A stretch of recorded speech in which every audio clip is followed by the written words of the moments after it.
Hello, আসসালামু আলাইকুম। Cooking স্টুডিওতে আপনাদের স্বাগতম। আজকে আমি আপনাদের করে দেখাবো ছোটো মাছের চচ্চড়ি। আমার ভিডিওটি ভালো লাগলে লাইক এবং সাবস্ক্রাইব করে দেবেন, পাশে থাকা বেল আইকনটি বাজিয়ে দেবেন। আমি এখানে নিয়েছি 1 বাটি মাছ, 4-5টা কাঁচামরিচ। এবার দিয়ে দেবো মশলা: 1 চা চামচ মরিচের গুঁড়ো, 1 চা চামচ ধনিয়া গুঁড়ো, 1 চা চামচ হলুদের গুঁড়ো, স্বাদ মতো লবণ দিয়ে দেব। চুলায় একটি কড়াই বসিয়ে পেঁয়াজ দিয়ে দেব। নেড়ে চেড়ে হালকা বাদামি করে নেব।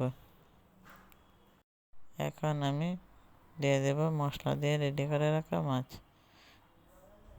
তারপর নেড়ে চেড়ে কষিয়ে নেব। কষানো হয়ে গেলে এর মধ্যে দিয়ে দেব পরিমাণ মতো পানি।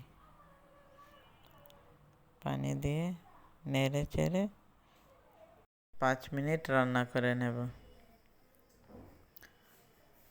দেখেন আমার চচ্চড়িটা কি সুন্দর হয়ে গিয়েছে। এখন আমি পরিবেশন করে নেব।